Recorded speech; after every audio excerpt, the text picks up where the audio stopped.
يا معلم هلا مدريد يا اخي، معلش اللي انت اليوم ما قدمت، اللي فزت ب 1-0 وانا فايز بستة. ماشي يا معلم، راح اعدي لك اياها بالاخر، انت فايز على فريق يوناني اولمبياكوس. اما نحن اليوم كنا عم نلعب مع الحارس يلي جايب لي برايم بوفون، والمدافعين يلي جايبين لي برايم كانافارو وبونوتشي، وكل ما تروح الطابه يعمل لك شو بك يا زلمه، شو بك يا ابن الحلال يعني.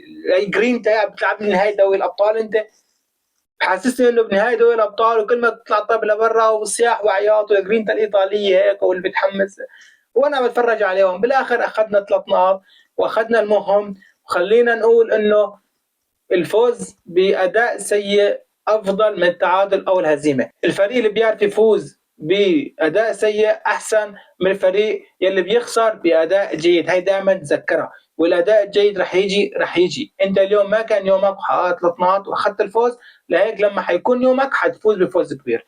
يوم الاحد الجاي انه ملتقى جديد، واكيد انه طريقه لعب جديده، ووش ثاني حيبين بريال مدريد في السانتياغو برنابيو.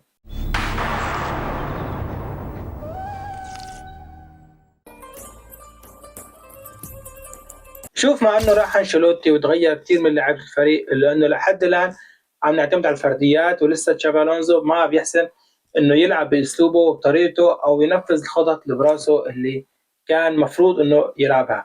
لهيك الحمد لله انه طلعنا بفوز اليوم، وكان مفروض انه نفوز، لانه بالطرف الثاني قعد لي حبيبي وغريمي برشلونه عم يستناني على غلطه لحتى يدخل يوم الاحد مباراه الكلاسيكو هو متفوق علي نفسيا. ولكن مع هيك الحمد لله انه جوده بيلينغهام تذكر اخيرا اول موسم له مع ريال مدريد، والله هداه وقف في هذا المكان لحتى يتابع تسديد فينيسيوس ويحطها بالجول.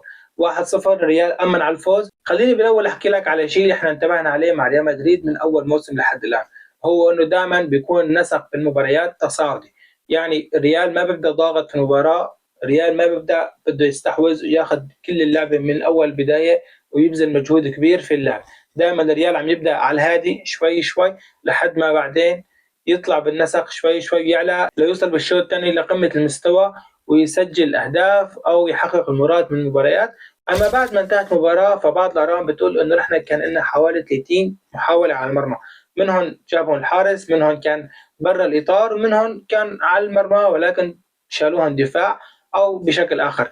ما بننكر هون إنه اليوفي اليوم لعب مباراة كبيرة، وكثير من الأهداف شالوها مدافعين اليوفي من تم الجول، وكثير من التسديدات كانت رايحه على الجول مباشره وصعب على الحارس يجيبها، ولكن المدافعين والتكتل الدفاعي الممتاز اللي كان عامله اليوفي سواء في الشوط الاول وحتى كان في اول ربع ساعه من الشوط الثاني كان ممتاز لحد ما اتى الهدف واضطر اليوفي يقدم لقدام.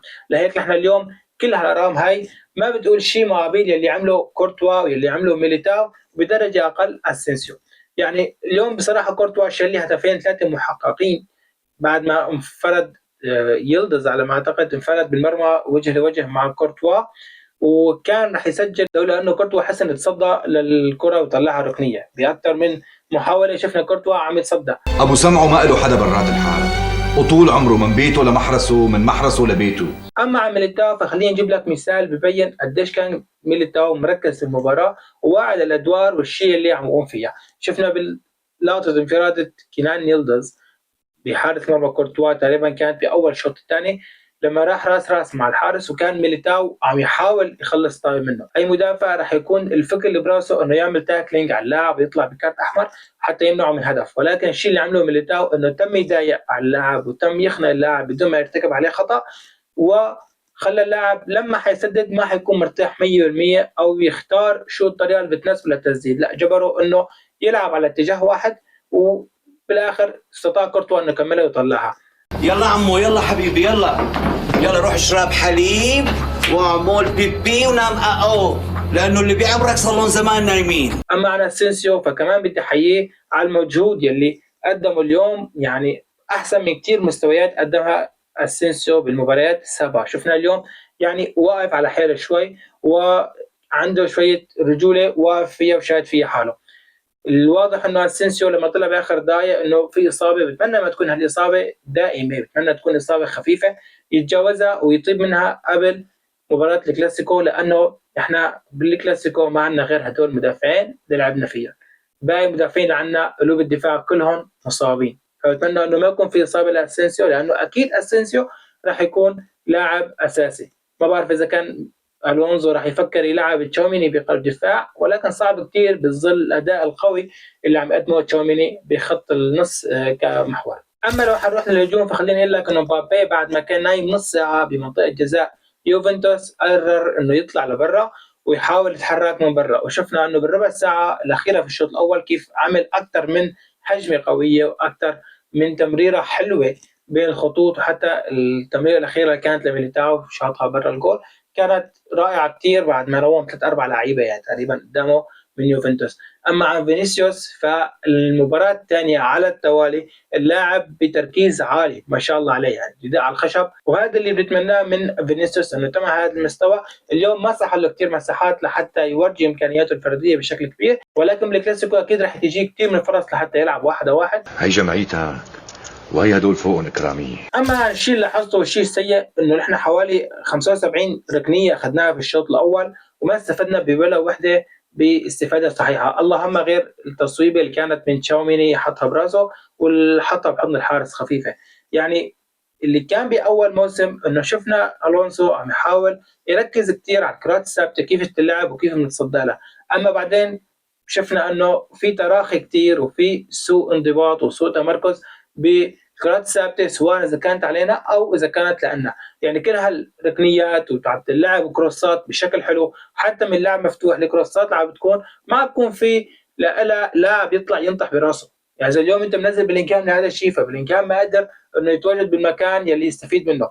اما اذا كان اعتمادك بالكرات الثابته على بعض لاعبين من قلوب الدفاع و تشاوميني مثلا فلازم يكون في لهم طريقه لحتى تفضي لهم مكان كيف يستفيدوا من الكرات الثابته. بنشوف ارسنال بنشوف ليفربول عم يعرفوا كثير منيح كيف يستغلوا هالنقط هاي، ولازم اليوم اي فريق كبير يشتغل على هاي النقطه منيح لانه هاي النقط بتجيب لك انتصارات مهمه. اما عن الضغط، يعني الضغط انا قاعد باول مباراه بالشوط الاول عمول الله يكسر ايديكم على هالضغط لما حاول ريال مدريد يرفع النسق وحاول يعمل ضغط على يوفنتوس، كان يوفنتوس عم يطلع بكل سهوله بضغط سيء الى ان تم تسجيل الهدف الاول. بعد ما سجل الهدف الاول ريال مدريد استحوذ على اللعبه بشكل كامل وضغط على اليوفي لحتى ما يطلعوا من اماكنهم او لحتى ما يصنعوا كرات خطيره علينا، وهذا الشيء المهم لانه اليوم انت اذا حتضغط وترفع النسق لازم يكون ضغطك مضبوط. اذا ضغطك حيكون فاشل بكفي انه تفشل هجمه وحده تطلع علينا لحتى تشكل خطوره وممكن يجي منها هدف. اما لو حنروح لحرامي هي الليله هو جوده بلينغهام،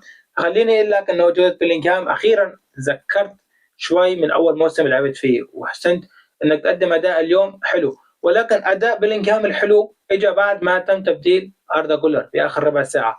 والغريب انه لحد الان تشابي الونسو ما عم يقدر يستوعب انه جولر وبلينغهام مع بعض بنفس الوقت بادوار متشابهه ما عم تزبط ما عم تركب. لازم هذا الشيء يعتنى فيه الونسو ما يرجع يكرره. وزاد طين بله انه كمان ابراهيم دياز شفنا بالشوط الاول عم يقوم بنفس الادوار تقريبا. يعني انت اليوم ابراهيم دياز واردا جولر وبيلينغهام عم يشكلوا نفس الادوار في وسط الملعب وخط وسط الهجوم، وبالاخر ما تم الاستفاده بولا وحده منهم. فالتكرار بهذا المكان هو السيء. انت عندك لاعبين خط وسط مهاجمين عرف كيف تستفيد منهم. ابراهيم دياز اذا حتلعبه كجناح ايمن لازم يركز اكثر على انه يسحب مدافع وعلى انه يشكل خطوره من الجهه اليمنى اكثر ما يعمل ضم للعمق. كاريراس هو من اول ما رجع ريال مدريد قدم روعه اعتماده انه هو لاعب اساسي، هذا الشيء كان واضح من ادائه. وبالنسبه للليفت باك اللي كانوا عندنا هو فارق عنهم بكثير، يعني سواء فران غارسيا او حتى المرحوم فرلاند ميندي اللي اليوم شفناه على الدكه، فالاثنين سيئين بالنسبه لليفت باك، واللي قدم كاريراس كان ممتاز لحد ما اجت مباراه الديربي مع اتلتيكو مدريد وشفنا كاريراس كيف خايف مرتبك، وهذا الشيء استمر معه من وقت المباراه لحد الان. كثير من اوقات عم بيجي من كاريراس انه هو مرتبك مو قادر يوقف على رجليه بشكل قوي، مو قادر يثبت حاله، واي مهاجم عم بيجي من طرفه عم يتغلب عليه. وهذا الشيء بينزل بانذار كبير لالونسو انه لازم يتدخل فيه، لازم يفهم اللاعب انه لازم يوقف على رجليه ويكون قوي وحاضر وبذهنه لازم يكون واعي، لانه يوم الاحد الجاي جايك يمين يمال، ويمين يمال راح يحاول مو بس راسك، راح يحاول ينامك على الارض 5-6 مرات ويدعك لك ويعمل فيك كل شيء. فلهيك انت اذا ما كنت واقف على رجليك وقوي وعرفت كيف تتصرف معه فاكيد رح يهتك ويعمل فيك العمايل.